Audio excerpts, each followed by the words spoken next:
Jon Celestino jauna, Arrotxape auzoan elkartu gara, Runa Parkean zergatik? Toki goxoa delako batetik, eta bestetik hemendik ibili izan garelako hortik hurbilden zubi batean, eta gertatu dira hor gauzatxoak. Bilera toki izan dugu behin edo behin, eta parrandarako toki ere. Rabe toki ere bai, ezta? Bai, izan da behin gehiagotan. Nigo gogoan dut, bigarren San Fermin pandemikoetan, debekaturik egonda jende asko elkartzea, eta deialdia sare sozialen bitartez eginda, txilmafiakoek nagusiki, horre elkartu zituztela, ehunka eta ehunka lagun. Bai, eta goiz ginen egun hortan bertan, adin batean gara, baina ekintza hori gertatzea bera gauza polita da. Eta ez dakit, gure ikonografian edo zubiek badute, badira maitazen ditugun toki bat, zuzen ere badirudi zubi baten gainean gertatzen dela gertatu beharreko gauza garrantzitsuena, baina interesgarrena azpian da. Iruña nola eta Ibai Ertzean ibili izan zarete esan duzela, ere eta beste leku askotan. Ezote zen izan rabe, festa, parranda ura, Euskal Rock erradikalaren lurperatzea Ileta Iruñerrian? Agian, ofizialki, egun bat jartzekotan nik uste hori jarriko genuela. Eta agia esan, sortze eguna jarri beharko banu, ere hemen bertan jarriko nuke, Jitalaiko hortan izan zen Jimmy eta Skroto kontatzen zutenaren arabera kontzertu oso berezi bat, mendik ez, 500 metrora, bai. Orduan, badu lotura, ezta? Ederki, pasadizo bat kontatuko dut, 2009koa gutxi gora bera, orduan, de Foraletes taldean zeni arduen, ostegun batean, halako kontzertua egin zenuten Kaldereria karrikan, Terminal tabernan, eta gogoan dut speakerrarena ere egiten zenuela, edo Howell apaizarena, esan beharko du reverendo Howell, ez? Erretorea, igual. Erretorea, bai, horrelako zerbait ere, eta zenuen, sarri, iraultza eginen dugu! Eta hura, ikaslea bertzalez josita zegoen mukuru beteta, eta denok oihu batean erantzun zuten. Eta jarraian esan zenuen, eta iraultza egin eta gero, 40 urte baino gutxiago eukita, Euskal Rock erradikala maite duten guziak fusilatu eginen ditugu. Eta zure eta lur geratu ziren. Zer zegoen horren gibelean? Bai,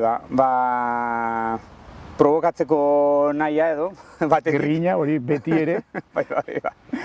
Baina bestetik, garai horretan ikusten genuen hori gure ikusteko aspaldi bukatua zela. Orduan, aspaldi bukatua zen guretzat, baina gutxi esaten genuen, orduan probesten genuen aukera zen ero eta burura etortzen zitzaigun ero, pixka xaxatzeko eta kosta zaigu baina. Bai, berrian egin zioten elkarrizketa sonandiko hartan, Katxalin Bartzena, J. Martinakoak zioen Euskal Rock erradikala gehiegi luzatu dela eta erantzuten ziola jada iraganekoa zen errealitate politiko bati, erantzuten zila berrealitate horri eta garaiaetako mugimendu bati. Zer iruditzen zaizu irakurketa hori? Bai, antzera ikusten dut. Agian nire garaian, nuen hain modu zorrotzean irakurriko edo pentsatuko hauek egiten duten bezala, justo hori, eta eren amaierako ziklo politikoarekin, lotze horrekin, eta agian nik hori buruan nuenean gehiago zen, gehiagoaren nintzen batez ere estetikaz, eta ez musikaren estetikaz, baizik eta gauzak esateko moduaz ere. Baina uste dut badagoela, bai, arrazoia dela. Eta gauzak horrela, zein enean da egun, bazterrotako estenan bizitzen ari garen loraldi horren eragilea egungo egoera politiko eta soziala?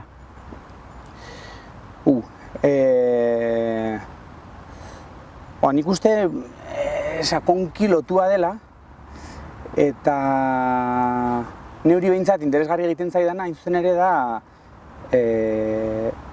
hori esateko modu diferenteak eta hori pentsatzeko oso modu diferenteak erabiltzen dituztela gazteek.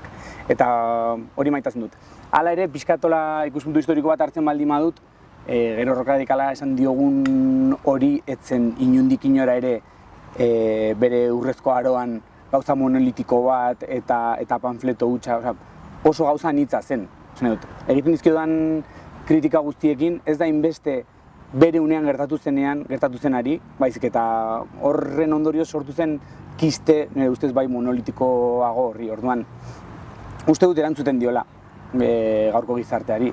eta talde eta joera diferenteak dituzten loturak agian gehiago direla egiteko moduez edo beraien artean harremana egiteko moduez, ezain beste idazteko edo kantatzeko moduez. Lortu duzu Ulia usatzea eta nigana etorri da, orain hemen erotuta nauka. Bon, esaten ari ginen loraldi bat gertatuela, nik ja baieztapen moduan eman du, baina kaso galdetu beharko nizuke, hasieran behintzat hainbatek ukatzen baitzuten, ez? Ezote ginen kontua puzten ari, ezote zen Twitterreko burbuila baten kontua, zuk uste duzu loraldi batean gaudela?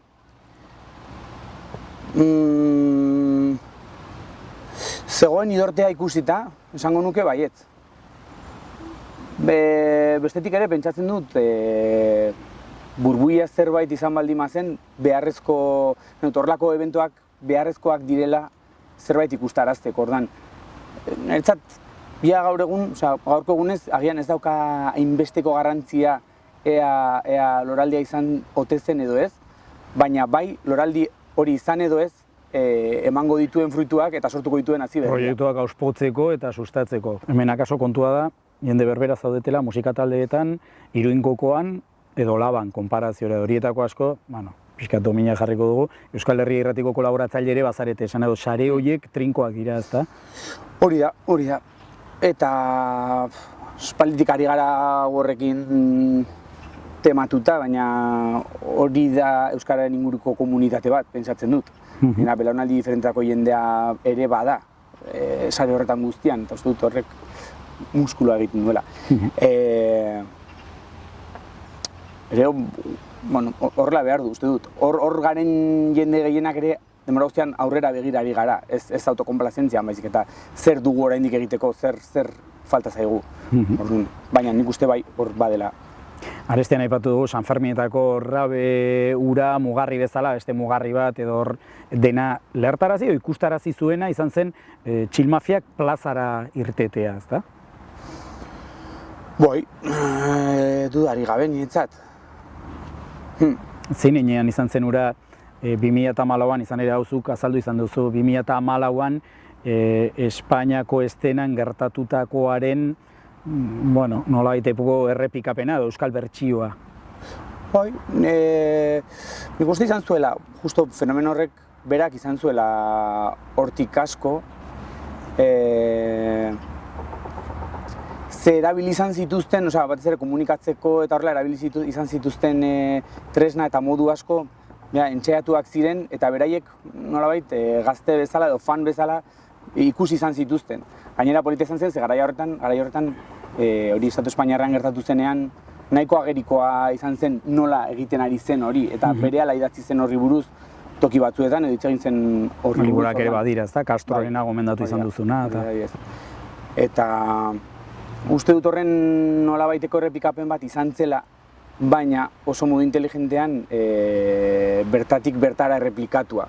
Ez besterik gabe han gertatu zena berdin egitea, baizik eta, hemengo gauza batzuei irakurtzea eta zer iztirto egin edo ze irratitara bidali zure kanta lehenbizi hori sartu arazteko edo hori nahiko modu inteligentean erabili zuten, pentsatzen dut. Sare sozialetan hor ibili ziren zirika, musika etxean sortu zuten eta musika etxetik zabaldu zuten sare sozialen bitartez, hor badago paradigma aldaketa bistako bat, eta ez dakit, hor mugitu ziren, nola esan, edabideon eta diskoetxeen radarretatikat, eta ez ote den egon euskal kulturaren epizentroa nolait esateko, eta zenbait euskal, ez da nola esan, kazetariren eta intelektualen artean nola aiteko zailtasuna hori digeritzeko. Modu batean bai, gainera hori, ez dakit, hola esateko bada, beti, periferiaz hitz egiten dugunean, normalean esan nahi duguna da gu garela periferia. Eta horrek askotan ez digu ikusten uzten badirela beste subalternitate pila bat. Orduan, gu askotan, eta ni neu musikari bezala askotan gure lana euskaraz egiten dihardugunok, ari gara gure txikitasunari begira. Ikusi gabe, guain askoz gauza txikiago eta azpikoagoak badirela. Azkenean, ari gara ereduko langile auzoetako D-ereduko institutuetatik, ateratakoetatik, entzaitez G-eredura auzo horietan, eta ikustazu zer den benetan azpiratu egotea. Hori da. Eta oro har esan dut musikarekin horrela da, esan dut Euskal Herrian dagoen musika industriak badu bere buruaz txikitasun kontzeptu bat, orduan ikustezin egiten zaio badela hori, baina gauza txikiagoak beste modu batean zabaldu ditzaken jendarte bat. Orduan bai olako kontraesan bat sortzen da, ez, pentsatzen dut. Mendillorritik zerura, nola nahi ere, seguru asko ikusentzuren artean baten batek dagoeneko pentsatuko zuen, bai, baina gero oso polita edo lasturrekin fitxatu dute. Bai, baina dut ez dela erantzun beharreko zerbait ere, ezakit, nik pentsatzen dut aurreko belaunaldietan interesgarri egin zaizkidan musikari batzuk. Batzuk ez, baina beste batzuk bai, esan dute Mano Negrak Virginekin sinatu zuenean, beraien lehenbiziko diska Virginekin izan zen Putas Fever. Hain zuzen ere hori zelako egozen zitzaiena, edo The Clash, ez ezakit. Hori da, beti errepikatzen den zerbait. Nik nire pensamendu propioa dut horri buruz, baina ez diot norbaiti egozten alduen kondizio berenetan bere lana egin dezala. Ezakit, hori da nire jarrera. Nik ez dut niretzat desiragarri edo nire taldearentzat desiragarri hori, baina ulertzen dut eta zilegia iruditzen zait. Elkarrezketa prestatzeko berri irakurri dut Edoie Txartek El Salto aldizkarirako 2017an egin zizun elkarrezketa bat. Eta galdetzen zizun besteak beste zer behar zen Iruñerriko musika estena indartzeko eta benetan behar zen lekuan jartzeko. Eta zuk erantzun zenion, nerabeek entzunen zituzten lauzpabost hit edo kantatzar behar zirela. Hori iritsi da, badauzkagu hit hori guziak? Nik uste baietz. Bedi, Thatchers, Chill Mafia bera aipatu dugu, Gosuan saltxak ere badakartzan, badira batzu. Bai, badira batzu. Horrekin ere esan nahi nuena zen, garai horretan buelta asko ematen ari ginen zera horri, eta zer behar da, ez? Zera horri, eta behar duguna edo behar genuena ez dut uste aretoak zirenik edo medioen kontrola ukitzea, ez behar dena da, horrek ematen hori posible egiten dute sare sozialek nik uste, eta da, hit bat eukitzen alduzula radaretik at. Orduan, horrek egiten du komunikabide zuri begiratzea, ez alderantziz. Sentido horretan zen lau hit behar horrena. Hit horiek egiteko ez dugu medioen beharra, eta orduan medioek medioak izango dira interesatuko direnak musikarengatik. Broken Brothersen azken diskoa, kate begia grabatu zenuten gero, karrikaratu duela gutxi, baina grabatu pandemiaren aurretik eta hartara Chill Mafiakoek estenara salto egin aurretik, ezta? Esan dugu hori badela mugarri fundazional bat nolabait esateko. Baina, disko horretan, badaude loraldi honetako ordezkari ia guziak. Thatchersekoak, ibilbedikoa beste modu batean sartuta, Chill Mafiakoa, Tapia eta beste batzuk ez dira loraldikoa, baina badira kolaborazio gehiago, baina hor daude denak, Eskabideaneko abeslariak, Gosuan saltxako Claudia, denak daude hor. Nola da posible edo zer gertatzen da hor? Posible zaidan humiltasun guztiarekin, baina niretzat horrek egiaztatzen du disko bakar batean egia dela. Ez da bestelako harreman makiabelikorik. Bada, disko bat grabatzera goaz, bazkaria presatuko dugu, heldu gurekin egun pasa eta grabatu hau eta grabatu bestea. Egia da personalki sare hori badela. Hori erakusten duela, horregatik da posible, ez beste zergatik. Beste pasadizo bat kontatuko du, de Foraletez garaietakoa oroitzen naiz, Marino Goñi, Gor diskoetxekoak deitu zidala eta esan ziala, izu hitz egin Jonekin, ze eskaini diegu diskoa grabatzea, iruditzen zaigu sekulako bide polita egiten aldutela eta ez erantzun digute, eta zurekin hitz egin nuen, eta esan nintzen, nahizu undergrounderako zure joera ulertzen dut, baina Iruñeko estenak behar ditu erreferenteak eta behar ditu zu bezalako lider potenteak ezagit, oroitzen zaren, zer erantzun zenidan? Ez dakit ez. Esan zenidan komunitatearen bitartez egin zitekela bidea, ez zote duzuen lortu? Modu batean bai gertatu dela, esango nuke baietz. Bestetik ere uste dut batetik esango nuke, garaian saiatu izan bagina, ez dut uste lortu genuena, baina askoz gehiago lortuko genukeenik, eta gurea pixka luzeagorako bide bat zela. Eta hortaz, uste dut bai, pixkanaka guztia ez dela egun bateko lorea, baizik eta aurrera doala eta ondituz joan dela. Horrekin, inoiz Beñat eta hauekin hitz egiten, egia esan, hasi zirenean olako lehenbiziko deiak jasotzen, disketxe batena baino gehiago nahi jaso zuten, lehenbiziko kantuak atera eta berehala, egia esan, banuen ere horrelako, nola esan, atzera begirako damu moduko bat edo, eta goratzen dut Beñatekin hitz egin izana, nire garaian oso ziur nintzen en nuela inorekin sinatu behar ezak zer, baina orain 40 urte ditut, bi seme alaba, ez dut lanik, ez dut dirurik lortu musikarengatik, ez deus, orduan, agian zuek ensaiatu dezakezue beste bide bat, ezta? Ez doa bata bestearen kontra bereziki nik uste, baina. Ez da egite zoteen galdera egokiagoa, deabruaren galdera tarte horretarako, akaso gero errepikatuko dizut.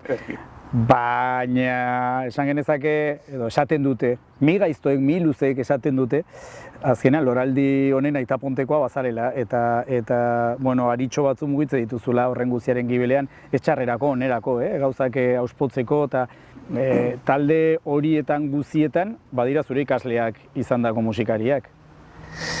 Bai, edo ibili gara, aitapontekoa esatean nik uste gehiagitxo dela, bai agian, horrekin kontaktuan egon izana eta talako eskarmentu bat eukitzeak, entzun egiten didate, ez da nire errua, beraiek entzuten didate. Ederki.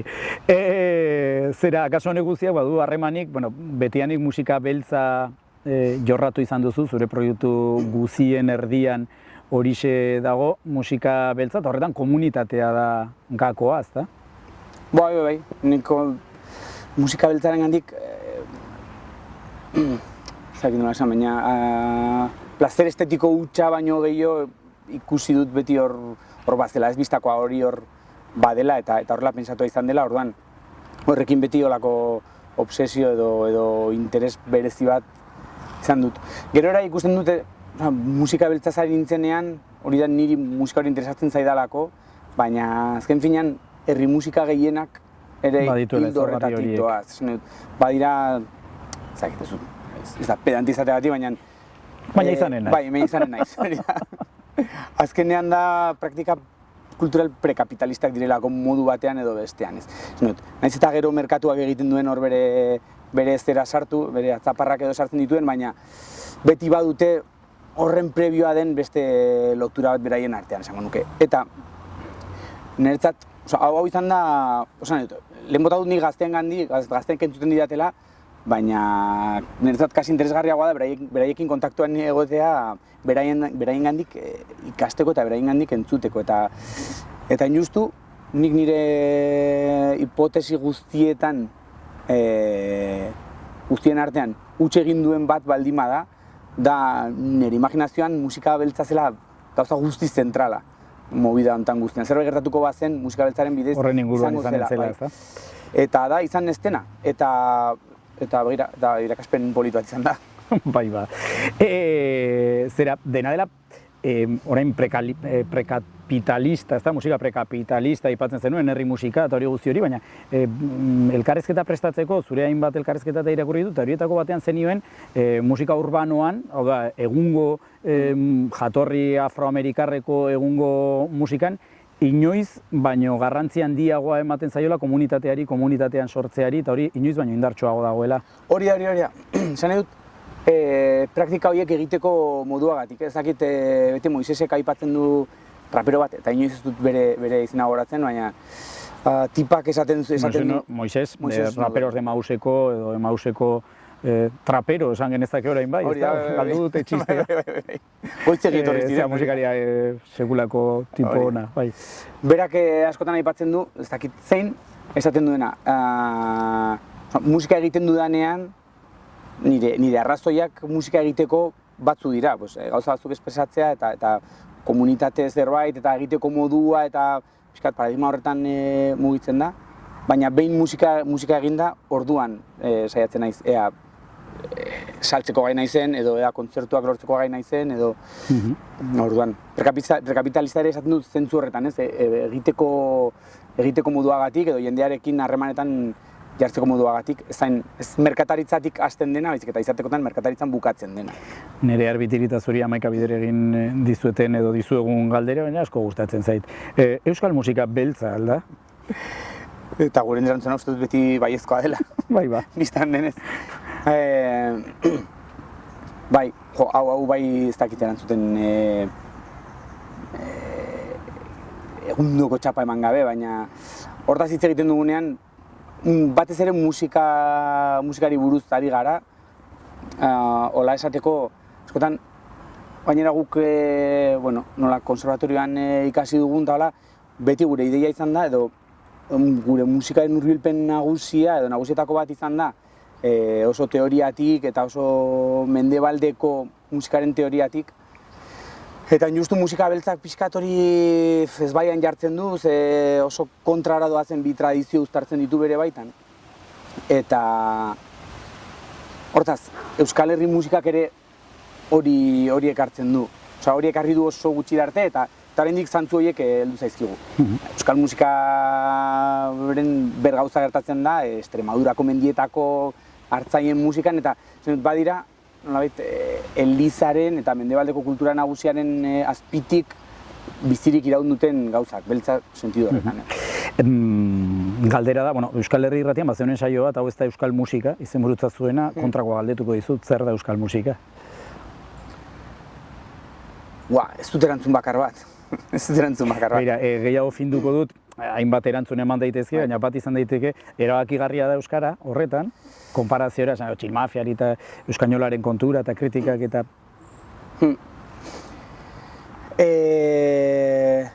Bien erantzunekin jarraituko dut, alduan azkarren. Egiten aldugu, bilatu zure elkarrizeta, erabaki zure elkarrizeta, bazire liburu batzu, hemen A nahi baduzu hau eta B nahi baduzu A, beraz. Hori da, beraz,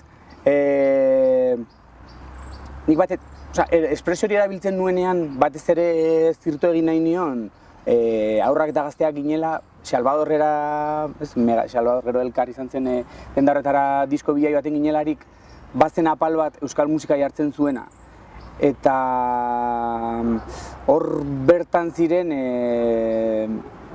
nazkagarriak iruditzen zitzaizkidan disko asko, eta ondoko tokian euskarazko disko zaharrak edo disko zahar instrumentalak, kasi etnomusikologiaren arloan egongo liratekenak, orduan etiketa hori horregatik egiten zitzaidan hain mingarria. Orduan, euskal musika definituko duten elementu estetiko batzuk, galderetako bat niretzat da hori, euskal musika definituko duten elementu estetiko jakin batzuk,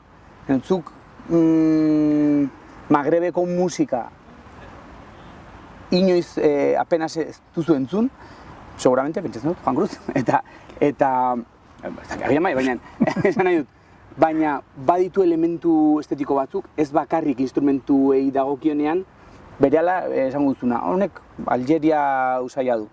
Eta Andaluzia usaia ere bai, kantakeran eta bai. Hori da, orduan, posible da hori euskal musikan definitzea ez baldimada organologian, hau da, instrumentuetan, esan dut. Instrumentu jakin batzuek ekarriko naute pentsatzera euskal musika dela. Eta horietako nagusia, orain dela 120 urte proletario italiarrek ekarri zuten instrumentu bat. Eta hori da gure totem kultural bat. Orduan, euskal musika bada... Atzeman zenituen horrelakoak Anariren kantakeran, konparaziora. Adibidez. Niretzat bai, niretzat badira zantzu batzuk, batez ere kantakeran. Eta... Baina, hori pixkat debate luzeagoa da, zer den tradizioa eta zer ez. Eta bestetik, euskaraz, nire ustez, euskaraz egiten den musika guztia nik ez dut euskal musikatzat, baina ez dut hori laido bestela ez esaten eta ez hartzea nahi. Brokenek euskaraz kantatzen duelarik, nire ustez argi eta garbi da egiten dugun gehiena ez dela euskal musika. Ze gure referente guztiak, gure referente estetiko guztiak, badira, hemendik 10.000 kilometrora dagoen 500.000 personako hiri batekoak. Eta gure referente kultural kulturalak New horiek dira Orleansekoak, ordan. alegia. Euskaraz ematen dugu hemen garelako eta esaten duguna jendarte batek ulertzea nahi dugulako, baina ez dute euskal musikatzat, euskaraz delako. Nola iritsi zineten horretara? Esan dute Iruñean New Orleanseko musika egitera? Ba... tradizioz. Ni neu aitarekin eta asko ibiltzen ginen Ernato Baleruz izeneko kontrabaxu jotzaile batekin. Hori bada, historio luze bat, baina Austriatik heldu zen tipo bat eta hasi zen improvisazio eta jazz klaseak ematen 80. hamarkadaren hasieran. Hola nahiko tipo xelebre eta beresia eta, bueno, ez maisu bat, norbaiti maisu hitza esaten alba dio da tipo horri. Eta berak antolatu zuen Mama Luisa Brasban izan zena. Bazuen ikasle talde bat Durangon, beste ikasle talde bat Iruñan, beste bat Donostin, eta jende hori guztia elkartu eta hasi zen New Orleanseko tradizio zaharreko musika lantzen. Orduan pixkat hildo horretatik, edo ari horretatik tiraka horribili ginen, gero hor sartu ziren Gorka Gaztanbide eta gure inguruko beste jende batzuk, eta azkenean erabaki genuen, hori pixkate itzaliz edo joan zenean, horrelako talde bat egitea, baina pixkat zentzu lokalago bat eukiko zuena funtzionatzeko eran eta egiteko moduan, eta hori da Broken azkenean. Amamaren alabak. Horixe, zen ere. Hor nun bait. Aitzaki argumentala elkarrez eta hau egiteko, ni desiatzen nengoen egiteko aspaldi samarretik, baina karrikaratu berri duzuen kantua Blackish Beltza 2 filmerako, izenburu ezin egokiagoa zuentzako. Bai, egia. Beti bili gara hor. Eta gainera nolabait, gu hortan ibiltzeko sorburuetako bat ere pelikula horren sorburuan dago, bai Inigo eta bai Fermin eta kuadria horretatik. Eta ere pintza eta ezakit pixkat, uniberso horretatik heldu zitzaigun nolabait hori eta bai, horrela. Ederki, errealizatzaileari galdetuko diotea, zenbat geratzen zegoen, zenbat minutu? 3. Hor nun bait, espainuen hau aipatu nahi denbora mugari gabe. Oteiz aipatuko dizut. Koskoetan den, euskal musika, euskal arima estetikoa, horretan ibilizarete, nire Arbiti eta biok, lurpekariak, eskola ergatiboa bezalako proiektuekin, 2 minutu, 3 minutu dauzkazu, horretan sakontzeko. Bai, guretzat hor bada, aitzakia edo orakulo, gustatzen zait orakulo hitz hori. Zentzu batean, oso konstiente naiz, Oteizak hori 73an ateratako liburu batean esaten duenean, aipatzen ditu horlako zantzu batzuk, iradokitzen ditu gauza batzuk, nik kasi 40 urte beranduago irakurtzen hasi nintzenean, eta horren interesa hartzen hasi nintzenean, 2000. hamarkadaren hasieran, harreman hartzen zuen ondoren gertatu ziren beste gauza askorekin. Eta pixkat bilaketa aitzaki horrekin hasi zen. Nik euskararen kultura eta jazz harremantan sartu behar baldin baditut, egin behar dudana da, euskal musikaren tradizioa sakonki estudiatzera hasi, ea hortik zer aurki dezakedan. Orduan, Koskoetan den ongi entzuten duzu, niri asko kostatu zitzaidan bere garaian, ez dakit ulertu nuen, ez dakizuk orakulua ulertzen zenuen. Nik ere ez dakit, baliagarri izan zait, baina bai esan beharra daukat, bikoteari esan nion, aurtengoa izan da lehenbiziko uda, 2004tik edo 2005tik Koskoetan den irakurri ez dudana. Pentsa, holako masokista gara. Eta oporretarako garaia iritsi zen, eta zenuen, aurten ez dut dira emango, errepasatu nuen, eta zenuen, uste dulertu dudala, hola 20 urteren ondoren. Eta ez duen eraman. Elkarrizketa zahar batean zenioen ez zenuela oso argi zer zioen, baina, beraz aurrera egin duzu, oso ongi dago aurrera egitea. Nago guk, neure buruazari naiz, baina baita gure ikusentzulez ere aurrera egin dugula, musika estenan, bazterrotan, gertatzen ari den horren ulermenean zuri esker, beraz, plazer argigarria izan da zurekin solasean aritzea.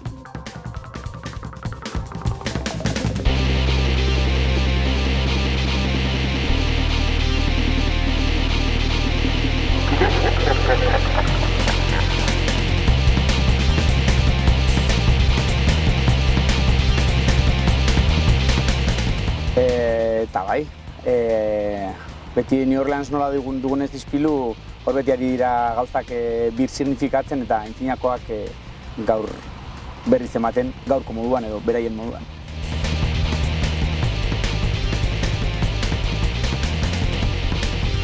Eta bai, eta eskola ederra izan zen, eta beraiek azaldu zidaten euskal rock erradikalarekin bukatu beharraz.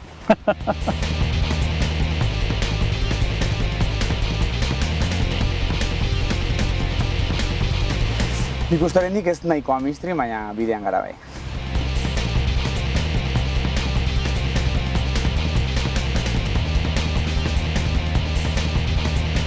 Zorionez Euskadi Graffiti botan hauteia. Benetan bai. Perfecto. Oso ona.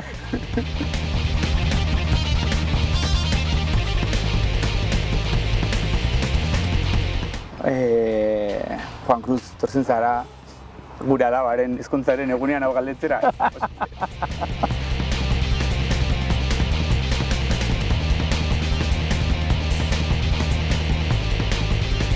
Identifikatuago Beñat Rodrigorekin. Bai, ni ez banintz bera izan nahiko nuke.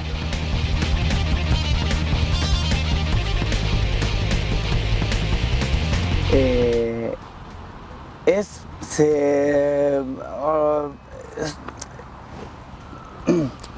dut tatuairik nahi. Ez dut tatuaiekin errespetu gehiegi die tatuai, ez dakit nola azaldu, baina iruditzen zait ez dela zera. Orduan tapiaren hileen errelikia bat implantatu nuen gorputz barruan.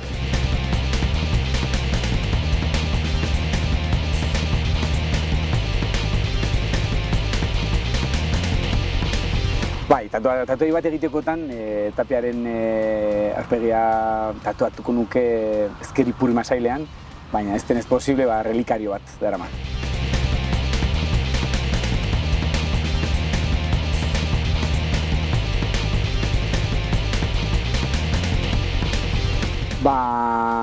Bai, oso galdera ona. Gainera ez Jonez Ferminekin inoiz hitz egin honi buruz, beraiek han izanak ziren eta bazuten harremanik Iruña nola kolektiboaren inguruan zegoen jende batzuekin, eta esanik lehenbiziko momentuan nahiko gaizki hartu nuen, ze holako apropiazio kulturala, gaurko hitza erabiltzeagatik horrelako zerbait sentitzen nuen. Baina bestetik ere, nire buruari bota niona zen, nik neuk Iruña nola izen hori pentsatzeko azken finean egin nuen, orain dela 20 urteko eta inork ezagutzen ez zuen Gasteizko Dixieland talde baten diskoaren izena lapurtu eta azkenean, asko sinisten dute inteligentzia kolektiboaren ideia horretan. Eta gainera, kabezapogok esango zuen bezala, Ferminekin zara eta olako pasio bat kontagiatzen dizu eta esaten duzu, eta onerako izan da. Eta gainera beraiek, oso eskuzabal izan dira beti gurekin, ez da gure zatia lapurtu nahi zuten, baizik eta hain justu kontrakoa hori izan dugu beraiekin eduki dugun harremana orduan.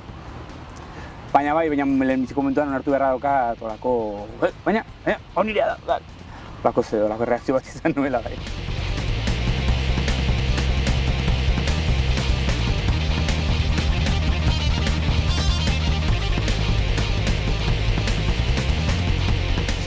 Egun, zuzenean jotzeko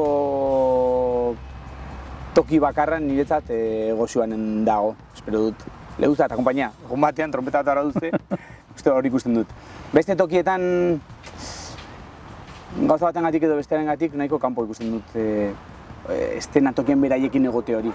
Errazago ikusten dut beraiek gurekin izatea momenturen batean.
Gracias.